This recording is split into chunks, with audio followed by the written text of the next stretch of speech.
또 상대가 응해줘야 되는 건데 뭐 당분간은 거기에 응하지 않을 것 같고. 트럼프와 김정은의 관계는 두 사람의 관계는 아직 좋은 것 같으니까 트럼프가 중국에 갔을 때 교수말처럼 돌아가면서 좀 어떤 일이 좋은 일이 벌어지지 않겠다 기대를 해보는데, 이 지금보다 더 안 좋게 혹시 갈 수 있는 변수라든가 그런 거는 혹시 있을까요? 우리 정부가 자제된 행동을 계속 보이면은요, 북에서도 그에 상응하는 행동을 할 거라고 봅니다. 제가 지금까지 보는 북한의 행태는 그렇습니다. 북한이 우리에게 선제적 도발 전면전 그 가능성 상당히 적다고 보고요. 북한은 상당히 방어적이에요. 그러니까 적대적 두 국가론 주장을 쭉 할 때도 보면은 우리는 전쟁을 할 이유가 하나도 없고 하고 싶지도 않다. 그러나 한국과 미국이 전쟁을 해오면은 우리는 전쟁에 맞붙고 남조선 전체를 평정하게 되는 입장이거든요. 그러니까 북이 일반적인 패턴은 상당히 반사적이고 반응적이에요. 그렇기 때문에 지금 이재명 대통령이 하는 정책 기조로 계속하면은 한반도에 큰 군사적 긴장은 전 없을 거라고 봅니다. 상당히 중요하긴 한데, 그러나 어떤 핵을 가진 북한하고 우리가 계속 불안정한 관계 속에 살 수는 없기 때문에, 그리고 제일 큰 걱정은 그거예요. 북이 핵을 선제적으로 사용을 하진 않지만 우발적 충돌이 발생했을 때, 그리고 그것이 확전됐을 때, 그럼 한미 연합전력이 재래식 전력은 압도적으로 우세하기 때문에 북의 입장은 전술핵 같은 데 손을 댈 수밖에 없는 거거든요. 그걸 막아야 되는 부분이 있기 때문에, 그래서 아마 이재명 정부에서 크게 관심을 두는 부분은 서해 5개 도서 쪽, NLL, 그 다음에 비무장지대, 좀 동해 이런 쪽에서 우발적 군사 충돌이 일어나는 걸 막아야 되겠다. 그러려고 하면은 2018년 9.19 남북 군사 합의서 이게 다시 복원이 되고 이행이 돼야 된다. 그리고 그 북도 상당히 그 필요할 거예요. 북도 전쟁을 원하지 않는다면은 필요할 테기 때문에 이런 것을 하여간 북측하고, 어떻게 보면 이번 무인기 사건을 계기로 해서거나 또는 다른 사건을 계기로 해서 그건 미국의 도움 없이 남북이 어떤 군사 대화를 빨리 해서 남북 군사 합의서를 복원시켜야 우발적 충돌이 확전돼서 한반도에 핵전쟁 되는 걸 막을 수 있다. 그런 점에서는 아마 이재명 정부에서 가장 중요한 정책 과제가 되겠죠. 대통령이 시진핑과 만났을 때 남북 문제 좀 도와달라고 얘기했고, 그다음 국회의장이 푸틴 만났을 때도 푸틴에게도 좀 도와달라고 했습니다. 근데 시진핑과 푸틴의 이야기가 얼마 정도의 영향력을 북한에 미치겠느냐, 어떻게 보십니까? 푸틴은 영향력이 상당히 있을 거예요. 그 푸틴하고는 속 깊게 북한 문제를 못한 걸로 알고 있고요. 시진핑 주석 만났을 때는 우리 대통령께서 뭐 다른 뭐 군사적 또는 핵 문제보다는 우선 한국과 중국이 협력해서 북한 경제 발전에 도움이 되는 걸 하자. 그래서 4개 것을 제안했다고 얘기를 들었거든요. 첫 번째라고 하는 게 원산 갈마 관광지대 개발하는데 한중이 협력 좀 하자. 그 다음 서울, 평양, 신의주, 단동, 평양으로 북경으로 가는 한국, 북한, 그 다음에 중국 이 3국을 잇는 고속철도 사업에 대해서 공동 제안을 좀 한번 해보자. 세 번째는 두만강 사업 개발하는 것. 마지막으로는 북한이 지금 저 도마다 지금 종합병원을 많이 지어놨거든요. 근데 의료보건 부분에 있어서 설비, 장비들이 지금 하나도 없는 거거든요. 그런 걸 한중이 협력해서 좀 가자라고 그러는데 아마 확실한 답은 못 얻었고, 시진핑 주석이 답변한 거는 인내심을 갖고 지켜보자.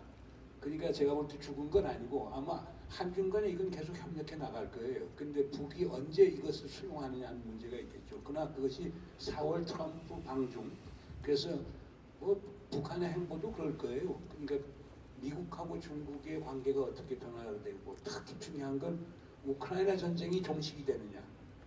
그렇게 되면 우리 입장에서는 특히 이재명 대통령은 푸틴이나 시진핑하고 협력을 하면서 남북관계 개선의 어떤 돌파구를 마련할 수 있다고 봅니다. 그런 점에서 보면은 이 꼭 남북 간의 문제가 아니고 주변 안보 환경하고도 연관이 되어 있다라고 볼 수가 있겠습니다. 알겠습니다. 자, 마지막으로 부위원님 한 말씀 하시고 마칠 건데, 저는 제주도 오면서 책을 읽었는데 상당히 재밌었어요. 우리 박지훈 변호사는 안 읽었죠? 안 읽었잖아. 아까 오기 전에 AI한테 물어보더라고. 무인기 책 내용에 대해서 알려줘. AI가 알려주니 보더니 뭔 내용인지 알겠다. 저러면 안 됩니다. 우리 부동산을 위해서라도 나갈 때 한번 사서 가세요. 네, 자, 책 말이 좀 얼마나 좋은 책인지 홍보 좀 하세요. 예. 박배현 왜 그래? 아직도 안 샀어? 아 이거 섭섭하네. 참 이게 무인기라는 변수가 우리한테 두 가지를 던져줬던 것 같아요. 하나는 뭐냐면 남북 관계가 언제든지 틀어질 수 있다. 극한 대립으로 갈 수 있다라는 거 하나고요. 또 하나는 이번 청년 대학원생이 무인기를 보내면서 대통령이 이건 전쟁 개시행위다. 강력히 엄단하겠다. 이런 얘기를 했거든요. 그게 또 북한에 대한 메시지가 있는 거거든요. 그래서 이재명 정부는 다르다. 남북이 잘 지내자라는 두 가지 이제 이 명암이 있는 그런 무인기가 그런 상태인 것 같아요. 그 내용들을 책을 보시면 잘 나와 있고 책 중에서도 특히 페이지 199쪽부터 209쪽 사이에 잘못된 명령이라고 해서 7가지 잘못된 명령을 해놨는데 이건 정말 우리가 꼭 봐야 될 것 같아요. 다음 정부에서도 어떤 것들이 잘못된 명령일 수 있는가. 그래서 그건 꼭 한번 여러분 읽어보시면은 199쪽에서 209쪽 사이는 다른 사람이 때도 결정을 좀 박지훈 들었나? 다시 일어날게요 일단은. 이제 그 청중분들의 질문을 받도록 할게요. 궁금한 사회자가 점들이 지금 있으실 하고 있거든요. 텐데. 자기 생각을 좀 할 수 있는 교육이나 이런 게 있나 그런 게 궁금하거든요. 안 그러면 이 각 국회의원들의 사고가 다 다르잖아요. 남북 관계에 대한 부분이나 이런 그 전반적인 동북아시아에 대한 정세를 모르고서는 이 문제를 풀어나갈 수 없을 것 같아서 국회에서 과연 이런 국회 그 정책적인 교육 뭐 이런 게 과연 있을까 그런 사소한 질문을 해봅니다. 문은 이렇게 감사합니다. 대답해 될 것 같은데요. 네, 그렇게 통일적으로 교육을 시키고 있진 않고요.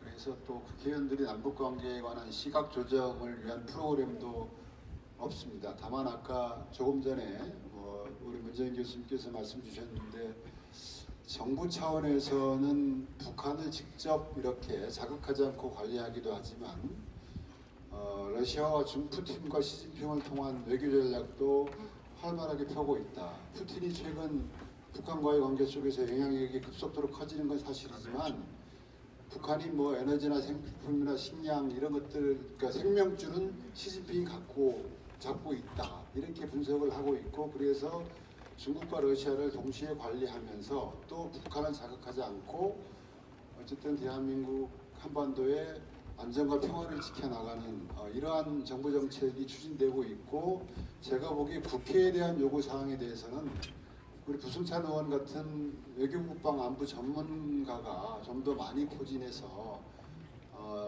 이런 것들을 상황 관리할 수 있는 그런 내용들을 정책, 예산, 제도로서 좀 녹여내면 되지 않겠는가 그런 과정에 있다.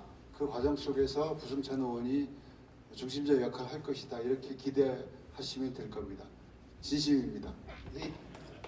저는 지금 북한 땅은 누가 차지하지? 중국? 그러면 거기서 또 분노를 합니다. 알았지, 당연히 우리 갖고 와야지. 이렇게. 그래서 젊은 세대한테 접근하는 전략적 방법을 옛날처럼 우리 한민족이니까 통일 이렇게 가면 절대 안 된다. 그래서 그런 것들이 국회의원들도 정치인들도 마찬가지고 교육자들도 좀 전략적으로 패턴을 좀 바꿔서 해야 되는 거고 진보 정권이 집권하면은 급속도로 남북 관계가 좋아지다가 그냥 보수가 집권해서 대통령이 한마디 하면 애써 지어놨던 게 사라지고 폭파되고 뭐 그러지 않습니까? 그러니까 힘들게 사이좋게 만들어 놓으면 한 방에 무너지고 그걸 방지하기 위해서도 민주당이 한 30년 이상 쭉 이렇게 제 바람입니다. 정권의 가치의 비중은 너무나도 크다고 생각합니다. 그래서 노무현 대통령께서 평화의 섬 제주로 지정을 하셨고 또 지정한 이유는 국가폭력의 학살이 터전 위에 평화의 성전을 짓겠다라는 이제 생각으로 지금까지 사산 문제를 풀어오고 있고 그런 과정에 노무현 대통령께서 제주도민들은 평화를 얘기할 자격이 있다 이렇게 말씀하셨는데 그래서 저는 적어도 평화의 섬 이후에 지정 이후에 17개 후속 사업이 있었습니다만은 그것에 대해서 또 체계적으로 진화 발전시켜내지 못한 측면들이 있습니다. 그러면서 무슨 생각을 갖느냐면 앞으로 적어도 동북아시아 일원에서 평화 관련 기구를 창설하거나 평화 관련 규범을 만들 때 그때는 제주도가 중심이 돼야 된다.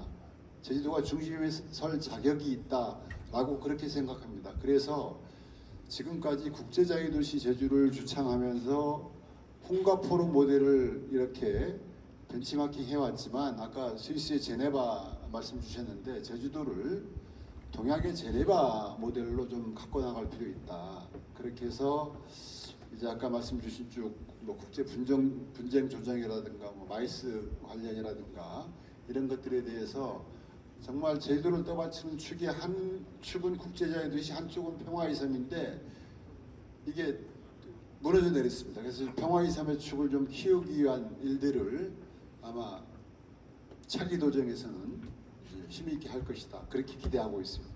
네, 고맙습니다. 네. 코스피 가는 바람에 고갈 걱정할 필요 없다고 탁 얘기해버렸어요. 그리고 그게 이제 쇼츠로 막 퍼지면서 옛날 이준석 했던 말은 거짓말이다 이렇게 되는 건데 정치인들이 그 통일의 기회, 통일했을 때 얻는 이득 이런 건 전혀 얘기하지 않고 비용만 이야기해서 그런 것 같거든요. 근데 사실 실질적으로 전 세계에서 앞으로 두 자리 성장률을 기록할 나라가 있을까? 대한민국은 2%밖에 안 되죠. 1.5밖에 안 되잖아요. 난 북한이 제대로 개혁 개방한다면 매년 엄청난 성장을 할 것 같거든요. 그 과실을 누가 따먹냐? 옛날에 우리가 엄청 성장했을 때 과실을 일본에서 많이 따갔습니다. 배상 비즈니스라고. 옛날에 뭐 지하철 넣고 도로 깔고 건물 세우고 전부 일본 기술, 일본 자본, 일본 자재 이런 거 달라 했었거든요. 근데 이번에는 우리가 차서 잡을 수 있다.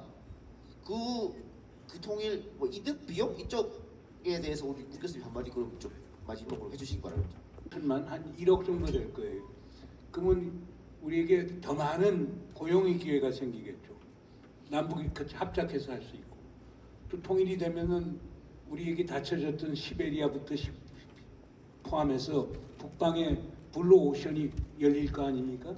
그래서 제가 볼 때는 통일이라고 하는 게 우리에게 가져올 혜택이 너무 많아요. 물론 이제 어떤 통일이냐? 흡수 통일하면 비용 너무 많이 들어요. 무력 통일하면 비용 많이 들어요. 그 남북 간의 합의 통일에서 우리 남에서 지금 제안했던 대로 남북 연합의 과정을 통해서 소위 단일 민족 국가의 통일은 좀 뒤로 미루더라도 유럽 연합과 같은 남북 연합을 만들어서 북에 생기는 여러 가지 비용들이라고 하는 걸 국제사회가 부담을 하고 한국도 부분만 부담을 하는 이런 형태로 나간다라고 하면은 우리에게 이득은 상당히 많고 비용은 적은 상황이 될 수 있는 거거든요. 그래서 이 교육이보다도 조금 열린 담론들 그리고 객관적인 그 팩트를 갖고 토론할 수 있으면 젊은이들 충분히 거기 동참할 수 있다고 봅니다.